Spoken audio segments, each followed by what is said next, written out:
Hello and welcome back to Reality Check. I'm Ross Coulthart. Now, you might cast your mind back 3 weeks ago, where I suspect we came a lot closer to the possibility of a conflagration in the Middle East than even sober commentators care to admit. We were on the brink of possible all-out war. It's a horrible thought, and it's one that the world has lived with since the development of the nuclear weapons that we now use as part of our strategic nuclear deterrence. But that poses other threats. It poses the very real possibility that those weapons might be misused. And since 1967, there's been a treaty in place called the Outer Space Treaty that has forbidden the use of nuclear weapons in space. Now, two former very senior generals from the US Air Force have come forward and written an op-ed piece in our sister publication, The Hill, warning of what they say is the menace the US confronts from space. Those two generals were General Retired John E. Hyten and Major General Roger Teague. Now, unfortunately, General Hyten can't be with us today, but Major General Roger Teague is joining us today. And he is a person who's served in extremely important roles in the US Air Force. In his last US Air Force role, he was the Director of Space Programs for the Office of the Assistant Secretary for Acquisition in Washington, D.C. And sir, I'm hoping we can start this conversation by you telling me what is the threat from space? Why is there a problem with what's called the Satellite Control Network, the SCN? You bet, Ross. Well, first, let me thank you for having the chance to tell this story and get the word out, because space at its core is so foundational and so fundamental to our everyday lives today. It underpins and is a huge part of the way we conduct our lives each and every day. Things as simple as a banking transaction to ensure it has the precise timing associated with that transaction, to the way we navigate using our various means to get around it as we go to and from, to frankly the system of the constellation of missile warning satellites that protect us from ballistic missile attack. There are so many pieces of space and systems in space that are, again, foundational to what we do. And it's critical that we pay attention to and be mindful of the threats that are out there that might pose any nefarious activity or, as we wrote about in the article, menacing activity that becomes troubling, and before you know it, it gets out of hand, and all of those threats and those resources could be threatened and ultimately taken out. So back in February this year, Ohio Congressman Mike Turner, who's the Republican chair of the House Intelligence Committee, went public with a very unusual and quite alarming national security warning. He raised evidence that there was an allegation that the US had warned Congress and allies in Europe that the Russians could potentially use a space-based nuclear weapon against the West and its satellites.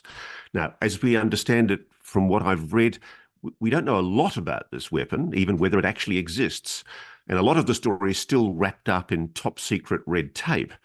But clearly, threatening satellites is a grave threat to communications, as you say, surveillance, intelligence gathering, navigation, command and control. What evidence is there of the existence of such weapons? What's the past history of such threats to our satellites? Well, I think, Ross, many of those instances have been well documented over the past 10 years or so, even 15 years. We first noticed when I was still in uniform back in 2007, the Chinese blowing up one of their defunct weather satellites that was in orbit as a show of power, as a demonstration of capability. And we've seen since the opening of the Ukrainian war, the Ukrainian conflict, the Russians do the exact same thing.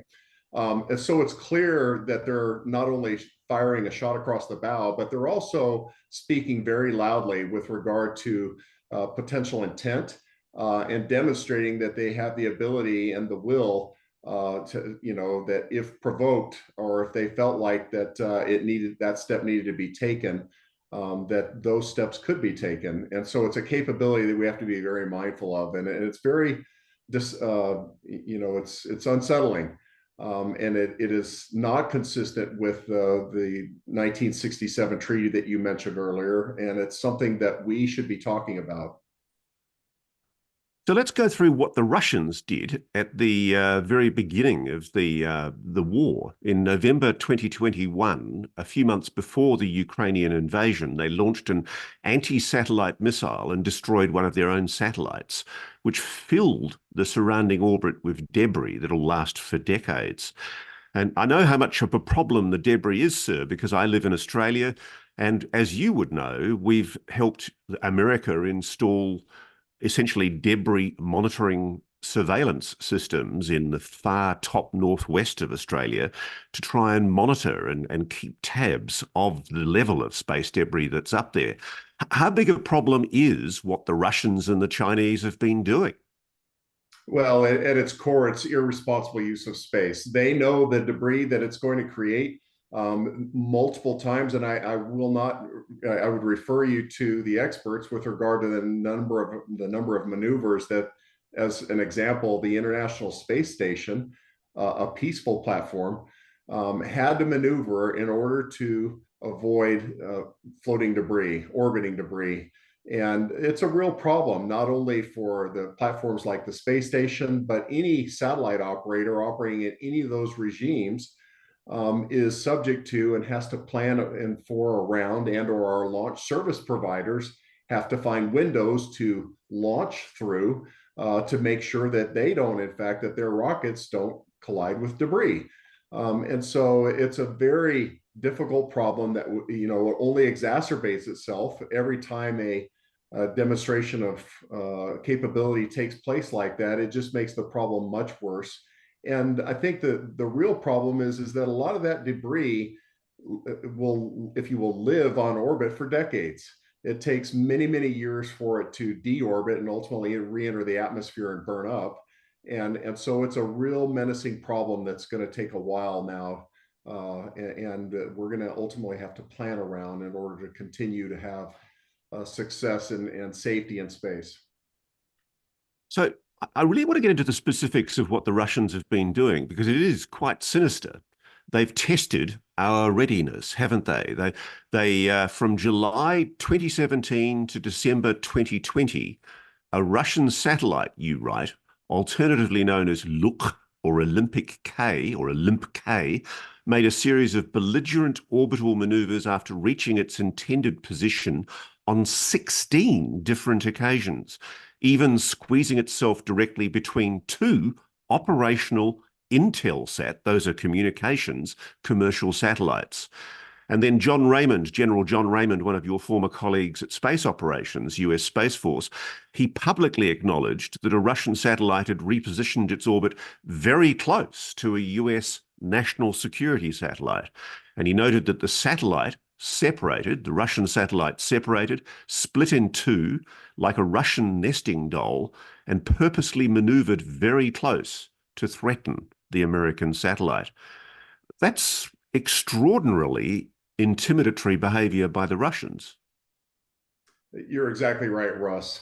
And it is something, again, that's very troubling. And as we termed in our paper, it's menacing behavior, it's troubling behavior, it's irresponsible behavior. Certainly, as spacefaring nations, none of us want to see collisions. None of us want to see the results or take the, if you will, a warfare or a conflict to space. No one benefits from those scenarios.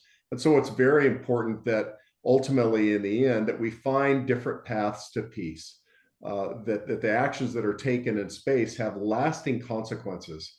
And so we felt like, as part of AleraNova, the AleraNova Space Consultancy, General Hyten and I both feel very strongly that it's important that we highlight these kinds of issues and take these issues to the public and talk about the kinds of things that maybe others can't talk about. to make sure that we're highlighting these issues for the public at large, and that we're calling out irresponsible behavior when it occurs. So one of the concerns you raise, and this is alarming, is that hackers, cyber hackers, probably state-sponsored cyber hackers, are regularly trying to hack into what's called the satellite control network. Can you tell me, please, what is the satellite control network and what does it do? Well, that's a great question, Ross. The satellite control network is a series of about 7 different operational sites. There are 19 different antenna configurations all around the world. And it's to command and control and operate the satellite constellations that are being operated today. The satellite control network was first fielded back in the late 50s in response to be able to support the Corona program. And it has evolved over time since. But the purpose of General Hytens and my article was to highlight the strategic vulnerability, if you will, the Achilles heel that the satellite control network and its vulnerability, at its core, the vulnerability that it represents, and the need to be able to take decisive action to shore it up, to give it robustness, to give it resiliency, and to ultimately maintain the safety of operations. Not only for the satellites that it commands and controls, but the ability and the flexibility to take on the next generation of larger, if you will, platforms that are on orbit, larger numbers of satellites that are going to be on orbit. General, reading between the lines in your article, it's quite obvious that the satellite control network is creaking at the seams. Is it your worry that it's extremely vulnerable to cybersecurity attacks? Yes, and while I should first point out that I think that the United States Space Force does an outstanding job of maintaining vigilance and protecting those assets to the very, very best of their ability. But at the same time, I would also note that those systems and that network is constantly under attack. And it's just important that we understand that there are bad actors out there who represent and understand the critical role that the satellite control network has, and that we be able to address the vulnerabilities that it might have either now or in the future and shore that system up to the very best it can be. Now, I know I'm probably straying into areas you can't actually discuss publicly, but I'm going to put it to you anyway. I was talking to intelligence sources in DC, and I asked them about the satellite control network, and they said, look, if you are talking to a senior general from US Air Force, you should ask them about efforts hackers have made to actually move satellites in orbit. Has that happened? Have we had hackers trying to alter the position of our satellites? I can't comment on any actions or impacts or whatnot ever that might have occurred with regard to mischievous intent of hackers. I would just again reaffirm that the network in and of itself is under constant attack every day, and it's critically important that we have the appropriate defenses in place. Not only that, but the modernization that it needs. The satellite control network has evolved over time, but it hasn't kept pace with the modern command and control architectures that are available not only commercially, but available through a lot of other different sources. And it's important, and the purpose of General Hytens in my article was just to highlight that as not only a vulnerability, but an opportunity to right the ship, if you will. And make sure that we have the ability to command and control our large constellations in the future. Do you know, sir, what Congressman Mike Turner, the chairman of the House Intelligence Committee, was talking about when he referred back in February to a briefing that he'd received about a disturbing new Russian anti-satellite weapon? No. All I know is what has been reported in the news with regard to a Russian anti-satellite weapon. I only am familiar with what is in the news. So one thing that I do know is that your colleague, and I'm very disappointed we can't get to talk to General Hyten, but back in 2021, when he was still in the job as the vice chairman of the Joint Chiefs of Staff, He revealed that China had done a test of a hypersonic missile that showed that China might one day be able to launch a surprise nuclear attack on the United States. And what he described was China launched a long-range missile. It went round the world, dropped off a hypersonic glide vehicle that glided all the way back to China, hit a target in China. And I think there was a wry comment from the general when he was asked if the missile hit the target. He said, quote, close enough. Now, presumably, launching a missile into space with a nuclear weapon on board, a hypothetical scenario, I admit, if China did put a nuclear weapon on board a missile and then launch it, a hypersonic missile from that ICBM towards the United States, obviously it's an act of war, but it's obviously a very clear breach of the Outer Space Treaty of 1967, isn't it? It sure is. And again, it's just another example of troubling behavior, but yet aggressive actions on behalf of the PRC to be able to move forward and continue to threaten the United States and her allies. And it's a demonstration of power that is provoking in many ways. And so it's important, again, that we come together and we talk about this, that we call out misbehavior and irresponsible action as soon as it occurs, and try to find diplomatic ways to resolve these situations and not let them escalate. No one wants to see that happen. I am grateful for this opportunity, Ross, and your willingness to highlight these kinds of issues because they're important. There's been speculation, though, back from the Russians that what they're being accused of, developing secret anti-satellite technology, is exactly what the US is doing behind the scenes in the black world. I mean, I think we'd be pretty naive, wouldn't we, to think that the US hasn't developed anti-satellite weaponry. We do know that I think back in 1985, there was a test of an F-15 fighter firing a missile at a US satellite in orbit. So the US has tested anti-satellite technology before. What is the Russian government doing that the American government hasn't done? And don't we risk looking hypocritical? Well, I think that, and to your point, Ross, I think that one, and I do wish General Hyten would have been able to join us because he personally was involved and was in the program that tested that anti-satellite capability back in 1985 as a young officer. And he will tell you our behavior since then has been very transparent with regard to the test, its intentions, and what we learned about that. About that technology. And I don't think it's being hypocritical at all because other nations saw that test and we published the results of those tests and have never done it again. But since then, other nations are continue to demonstrate those kinds of capability. And I just this many years later, it has all the appearance of a threatening and hostile act. Can I ask you this, sir? There was speculation only back in April by a former very senior national security official, Dr. Harold Malmgren, who's worked in various administrations at different times on nuclear weapons technology. And he wrote a tweet not too long back where he actually speculated that the United States and other nations may have directed energy weapons. Now, can you comment?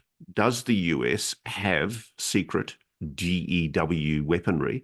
And is any of that positioned on satellites in space? No, I can't comment with regard to US force capabilities, Ross. I'm sure you can, and your viewers can understand why. But with regard to the capabilities that we have, it's very important that we have a full range and a full complement of capabilities to deal with any adversarial actions as they might unfold. If we did have directed energy weapons in space, would that be a breach of the Outer Space Treaty? Again, I can't comment with regard to what we do. I know that the United States has been very diligent in complying with its treaty obligations. Right. So one of the other things that when I was doing my research was pointed out to me, there was some indignance from commentators that there might be a position taken by the US that it's wrong for nations to test anti-satellite weaponry, because the grim reality, isn't it, is that if we do end up having a nuclear confrontation, a thermonuclear war, isn't the most easy way of knocking out a potential adversary's ICBMs to use an electromagnetic pulse weapon in orbit? And hasn't the US tested such a weapon right back to the 1950s, eventuating in the Starfish Prime tests that took place out of Johnson Atoll in the 1960s?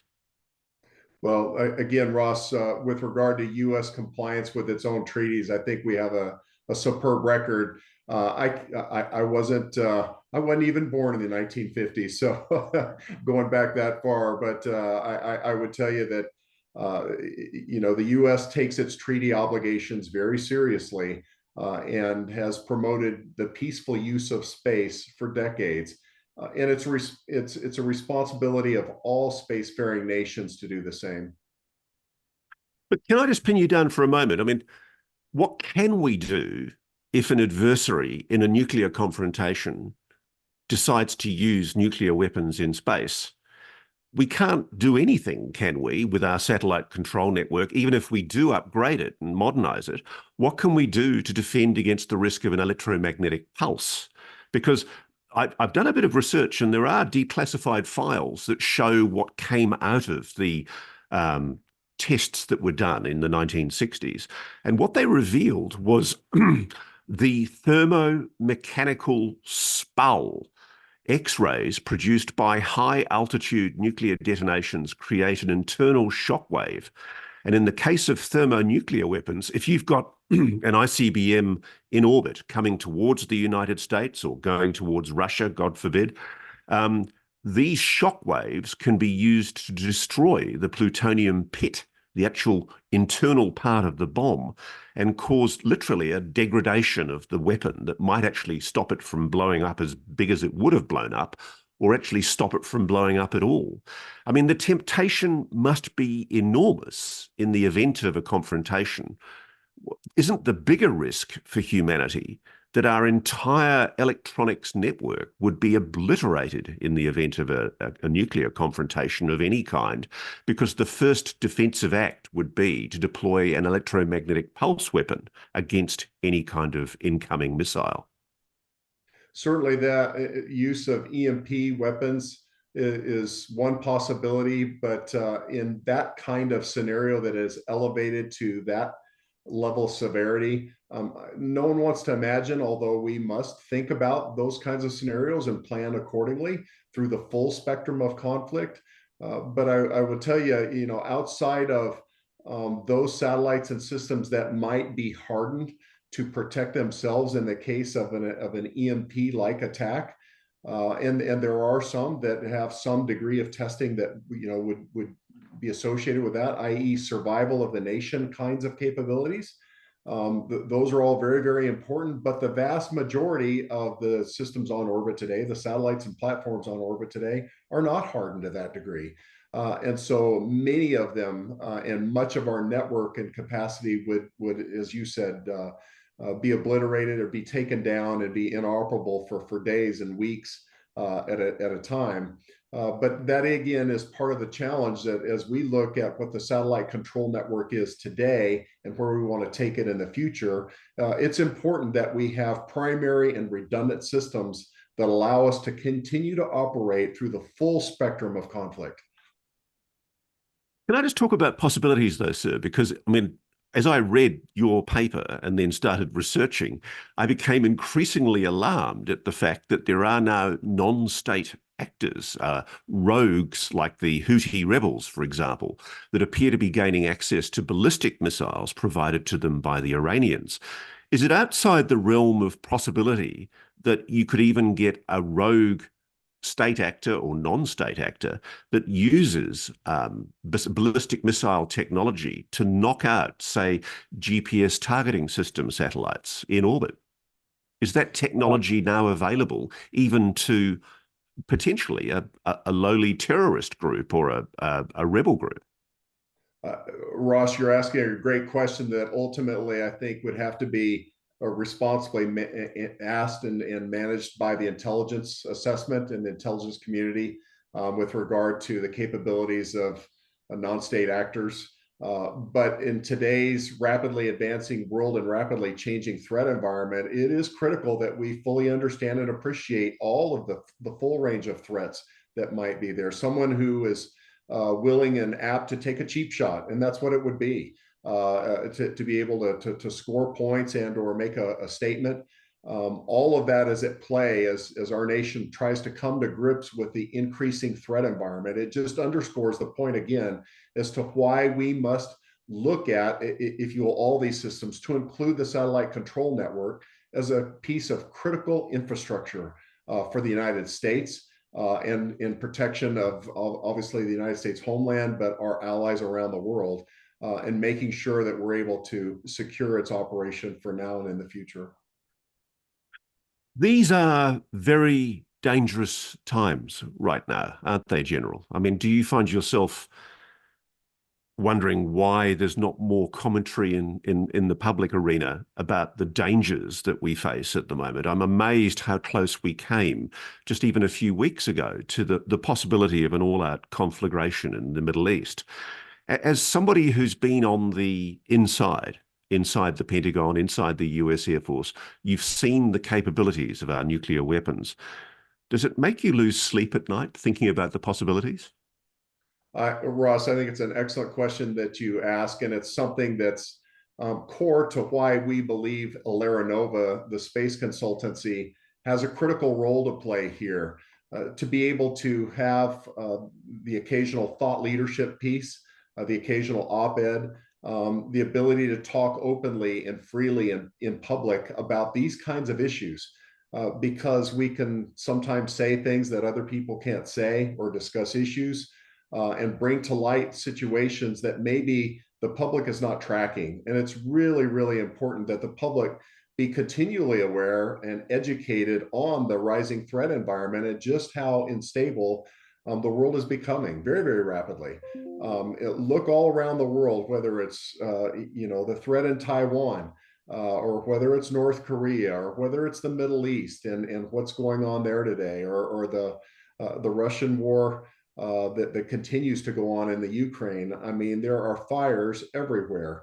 And that's not to even get to the non-state actor threat that you just discussed. So we feel it's important at Nova to be able to talk about that, to talk about space security and national security as important topics that, again, the average person in public can understand and appreciate, and hopefully raise awareness of, to support the kinds of budgets and investments that are going to be needed to take care of these rising threats. Is it your concern, General, that we're looking at a possibility that the Russians may well abandon the Outer Space Treaty and publicly admit that they are deploying weapons in space? I hope not. I hope that's not the case at all. I hope that the Russians will continue. They've been responsible partners. We've had an outstanding partnership with them for many decades on the International Space Station, as an example, and in other forms of treaty compliance and verification. And I hope that their intention, as they blew up one of their own satellites just a couple of years ago, that they would reconsider their future actions, them and the Chinese. And I hope that they come to the realization that polluting the space environment with the debris that you described earlier is a lose-lose proposition for every spacefaring nation. What can we do, though, sir, if they do decide to essentially militarize space? Well, again, we must be able to, the United States has got to closely, and our allies have got to be able to closely monitor and assess, and understand the threat and understand any provocative action and its intention, and then take appropriate steps and respond accordingly. It's really irresponsible to try to speculate on the kinds of steps or what we might do in any given scenario. Really, we won't know until the scenario presents itself, and then the responsible leadership will make the appropriate decision. It's a shame, sir, that you don't know about the 1960s starfish prime tests, because I'm fascinated by them, because that one of the allegations that I've been investigating, because we do have an ongoing interest, as you may well know, in the subject of UAPs, UFOs. And I've been researching allegations that have been put to me by researchers that there were objects seen around the tests that America did with nuclear weapons around Johnson Atoll and the Marshall Islands in the 1960s and the 1970s. Where do you stand, sir, on the UAP issue? Do you have a view about whether there is a genuine, authentic mystery relating to unidentified anomalous phenomena? No, I personally don't have a position on that, Ross. I read with interest, and I'm sure as you have, and you've had previous broadcasts on this. I watch and read with interest, but I do not have a personal view on unidentified aerial phenomenon. As a US Air Force senior officer yourself in the past, was it ever an issue that came up in your brief that there were UAPs that were causing issues for flight safety or national security concerns? None within my responsibilities, Ross. Right. Well, General, thank you so much, sir, for speaking to Reality Check. I hope that what we're talking about today remains theoretical and that we don't see the deployment of nuclear weapons in space. But is that your biggest concern? That unless there's a very clear statement of intent and a commitment to rebuilding the satellite control network by the US government, we might find ourselves in a position where we're not able to control the outcome if there is an escalation in space. Ross, I'm grateful for the opportunity to meet with you today and discuss these important issues. Issues like the satellite control network are near and dear to our heart. They are part of the very fabric of the satellite constellations and the freedoms, frankly, that we enjoy around the world for the United States and our allies. And it's important that we come together and we talk about this, subjects like this. It's certainly incumbent upon and responsible for nations like Russia and China to have responsible actions and activities in space. I'm hopeful that they will continue to do so, and we'll have a strong partnership. But again, knowing the kind of vulnerabilities that exist in systems like the satellite control network, it's important that we modernize them, and it's important that they have resiliency and the capability that we're going to need to operate them for decades to come. So again, thank you so much for having me today. It's a real pleasure, sir. Thank you for speaking to Reality Check. Thank you. Take care. So before we go this week, I'd like to answer a few of the questions from my Ask Me Anything on Reddit that I did this week on the Are UFOs site. And there were so many people trying to ask me questions, we couldn't do all of them. So I can answer a few more here if you like. The first one from Gobble Gobble is, given that the phenomenon is global, why is everything seemingly being held back by US security clearances? Is this indicative of a private international agreement in place? And if so, what is the enforcement mechanism? Great question. I have no idea. Certainly, the US seems to be cracking the whip on other countries in terms of controlling the narrative on UFOs. I know from friends of mine who work in the Australian government that there is information sharing among the Five Eyes nations, UK, USA, Canada, Australia and New Zealand. And there is sharing on UAPs. And as we've seen from reports in Canada, there's also a thing called the Foreign Material Exploitation Program, which traditionally has been used for the recovery of Cold War era, mainly Soviet or Chinese technology, so that it can be studied and replicated and reverse engineered by the Americans. But allegedly, that foreign material exploitation program is also being used by the Americans for the purposes of gathering exotic technology, i.e. non-human intelligence technology, if you believe such nonsense, of course. The next question is from Elder Priceless. Ross, a saying you often use is, I know for a fact. You're under no NDA, nor subject to any Official Secrets Act equivalent that I'm aware of. Why don't you just plainly state some things that you know for a fact? This would exclude, obviously, items that you know to be state security risks or would lead to source disclosure. Coming from you, they'd constitute soft disclosure, lessening the inevitable ontological shock we're told we inevitably have to experience. Well, the simple fact is most journalists, if they were really honest with you, they would never say they know for an absolute fact. And if you listen to the way I talk, I'm often very, very cautious. I say that a journalist is only ever as good as the sources they speak to. I haven't seen, and I'm at pains to emphasize, I haven't seen any evidence of the phenomenon firsthand. I haven't seen a UFO. I haven't seen any kind of non-human intelligence. I've had moments where I've thought I might be, but to be honest with you, I'm just not sure. And so I am very cautious. I'm paid to be cautious, because the moment I say I know something for a fact, I'll almost certainly be wrong. This is a very vexing and mysterious subject. It's extraordinarily complex, and it's very, very hard to say anything categorically. I'm still on a learning curve, so stick with me, and we'll find it out together. Ecstatic Process 999 says, I'm one of those people who becomes interested in the subject when tangible evidence from credible sources becomes available. Duh. It feels like, since the release of the Navy videos, that's been very thin on the ground. What do you say to someone like me who wants to know the truth but is ready to disengage now as what I'm seeing two acts and feels like a lot of a quasi-religious cult that makes a lot of promises and never delivers? Yeah, maybe you should just go and do your own thing, mate. I actually think that there is quite a substantial body of evidence that has emerged, and what you have to understand are the subtleties. No government is ever going to make an overt disclosure in the current climate. All it's going to do is do its level best, I suspect, at the moment, to try and suppress it.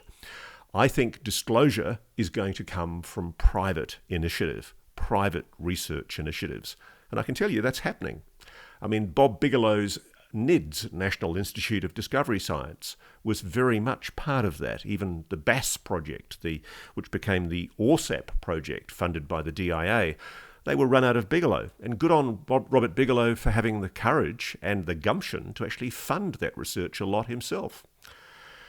So, yeah, I mean, bottom line is we're not happy, none of us, with the level of evidence that's coming out. I would love to see more credible evidence, and there's a lot that I do know of that behind the scenes suggests that there's a hell of a lot more to come. You're just going to have to be patient. And tough titty, frankly, if you're complaining about it. Naro Joe says, what more can you share about the blue beings? Not a lot. I've talked about that in my AMA on Reddit, and everything I've said is there. Mr. Coulthart, do you have any information about what the object was that was shot down last year over Alaska? And that's from Silv3R Bull 8.